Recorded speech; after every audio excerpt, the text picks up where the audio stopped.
Hi, everyone. I'm Paul Kephart. I'm the CEO of Nutjobs. I am the inventor of our formulations.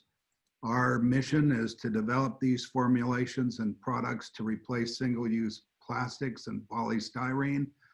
In order to do this, we're using almond shell and hull waste as a biobenign source material. And I'm Paul Sunshine, president of Nutjobs.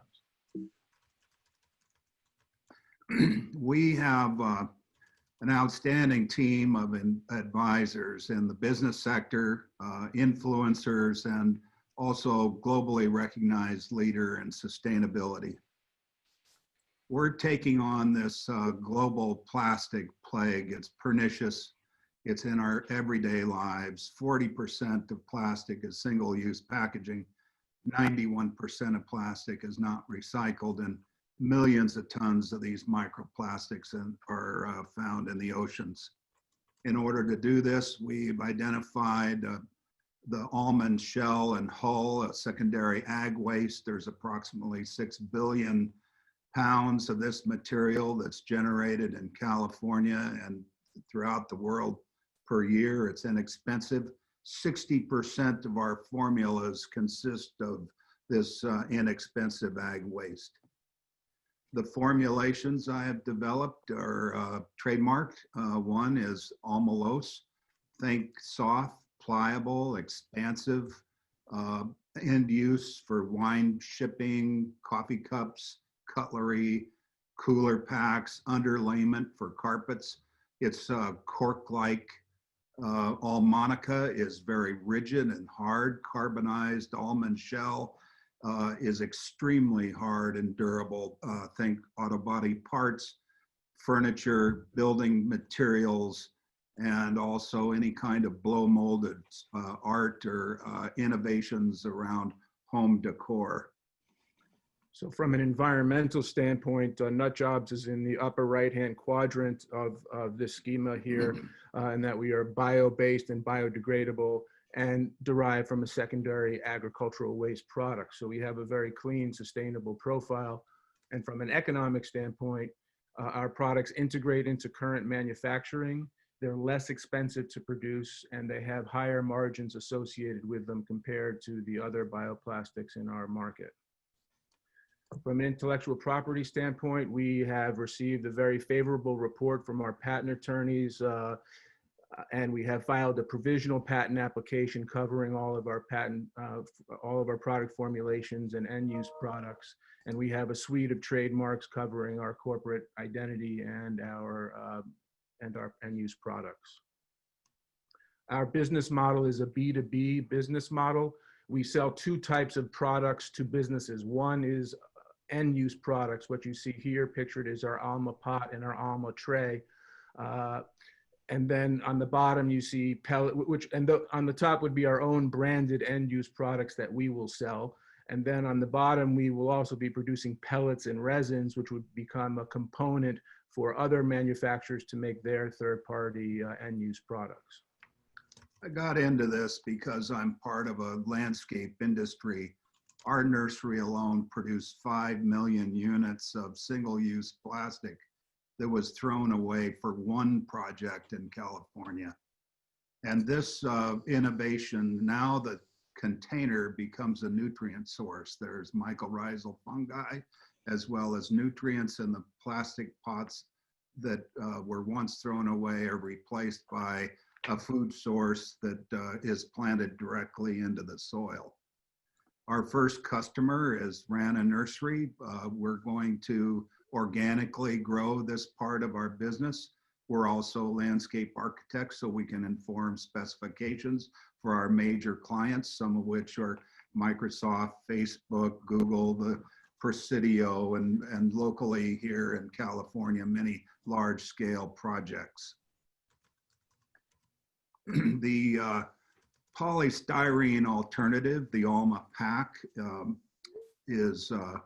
we basically use the resin to produce the thermal packaging. It's protective.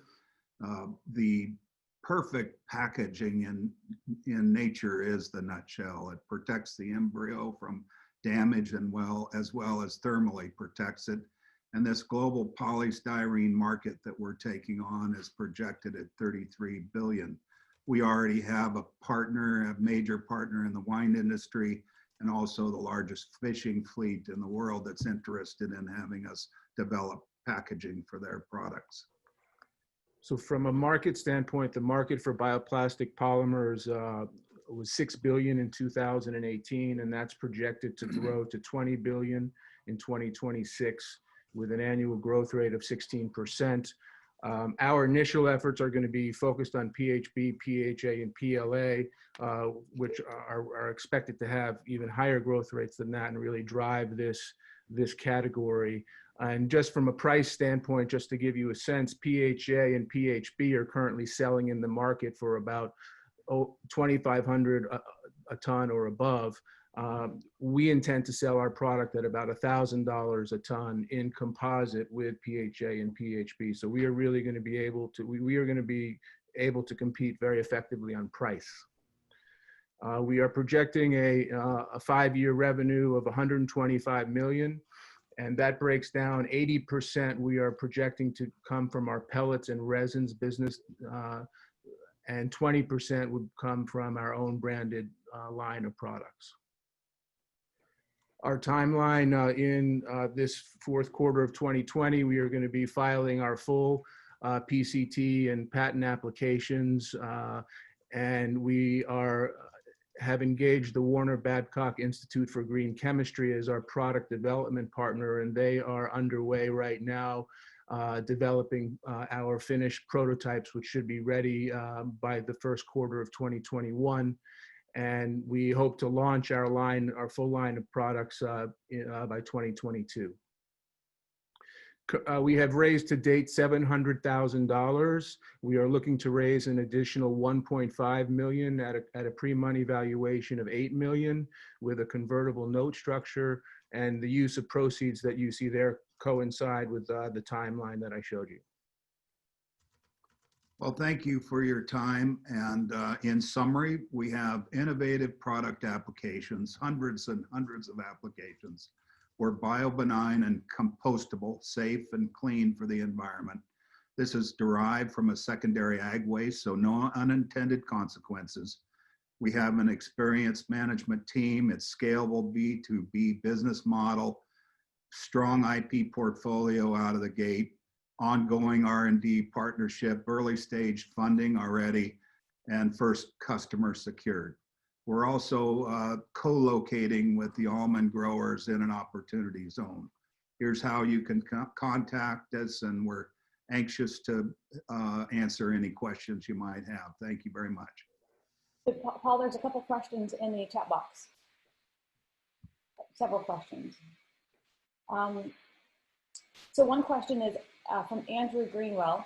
How is your ALMAPAK product different than products like cowpot?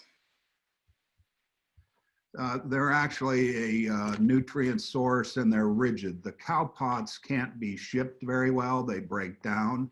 So these coconut fiber or soft pots are not the same. These are structurally rigid.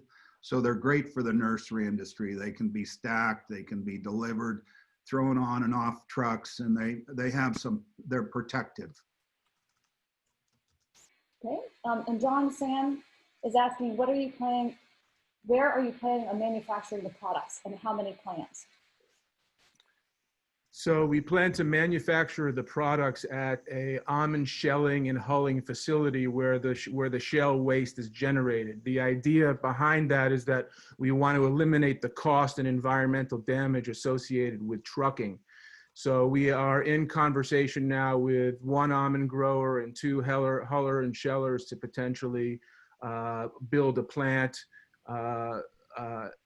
at one of these sites. Initially, we're going to contract manufacture this, but within a year or two, we will have the capital expenditure requirement to build our own facility. You broke up a little bit there. Could you repeat the last few sentences? Say again. To build our own facility. So initially, we intend to contract manufacture the production of pellets and the end-use products, but within a 2 or 3 year timeline, we would make the investment in building our own our own facility. And, you know, for that, we would then need to go out and raise a venture round to support that capital expenditure. But with these funds that we're raising now in our friends and family round, it will be enough to get us to the contract manufacturer stage and get us to our beta launch. Mark Meyer is asking about the management team. Could you provide a little bit more background on the team and the experience? Yeah, so far it's Paul and I, along with Jeff Clark. Jeff is the turnaround guy for Kodak, for Orbitz. They did the structuring for Compact and HP. Now is the CEO of the FTD Flora. I have a long background in ag and resource and innovative technologies with RANA. It's been a successfully run operation. It was once owned by Mike Markla from Apple, early venture capitalist. I also have a history of working with Dave and Lucille Packard personally for 18 years. So I have a strong background in business, a strong background in ag. And Paul, why don't you talk about I have a varied background, but primarily as a corporate and regulatory and IP attorney. So I've worked and done business development, licensing at several startups in Silicon Valley. Herrera is asking, can you talk a bit about your valuation? Why do you think it's 8 million? And are you comparing it with certain competitors?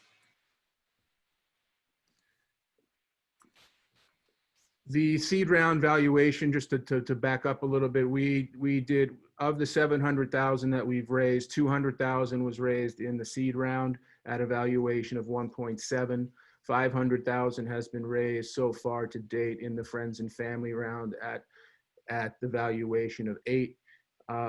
We achieved significant milestones in between the convertible, the seed round and the friends and family round. One of the most significant was identifying and negotiating the product development agreement with Warner Babcock, because we do not have a team of in-house engineers to do our own in-house development work. So it was very critical from us from a strategic standpoint to find a partner who could do the early prototyping work and in an arrangement where we would own all of the intellectual property that came out of the work. So that took a fair bit of time to identify Warner Babcock and negotiate the agreement, and that was one of the main reasons for the bump up in valuation.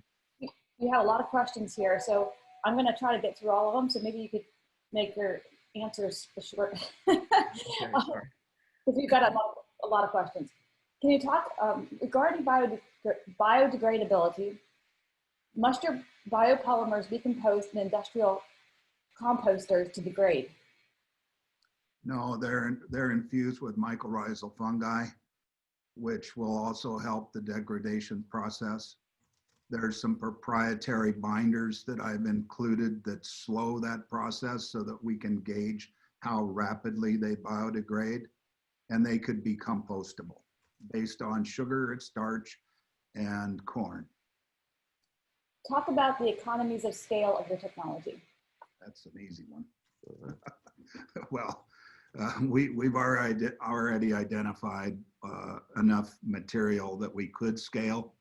The Google X science team asked us, what would it be like if we could buy 75% of all the nut waste in California, and what would that look like? So our operations plan and our business model has the factories, the materials, the staff, and that's how we would get there. Okay. John San is asking, sorry, the economies of scale in the US. I didn't hear the question. Sorry, and he was asking about the no. John, maybe you could clarify what you're asking? Economy of scale. While he's getting himself off mute. Brianna McDonald is asking, how much capital do you need to raise to get to exit? And what is your exit strategy? I was just asking if his plants were going to be in the U.S. That's all. Okay, sorry. And then he said California, so I think he answered it. Okay, thank you. Go ahead, Paul. For the U.S. market, our manufacturing facility would be in Northern California at the site, you know, where the waste product is generated. Internationally, I could see us going to more of an international licensing model whereby we could license our whole system to countries that take Spain, which I think is the #3 almond producer. I could see us finding a partner there to whom we could license our technology to and have them develop the international business. Okay, so we have 4 more questions. So how much capital do you need to raise to get to exit? And what is your exit strategy? So our biggest requirement is going to come when we have a capital expenditure necessary to build our own pelletizer plant. We think we're going to need $2 to $3 million at that point to construct our plant. So for what we want to do in our friends and family round is raise enough funds to get us to our beta launch in 2022, and then we would look to do a venture round as we got closer to commercialization and our own manufacturing. Yeah, and as we achieve these financial goals, we're going to attract potential partners and also the large Unilevers of the world that are into materials, and they may be able to purchase us outright. That could be in a 5 to 7 year timeline. Okay. I think the other questions are going to be a little bit longer to explain. So what I'm going to do is I'm going to copy them down and send them to you and the people who are asking them. But you've got a lot of great questions here, let me tell you.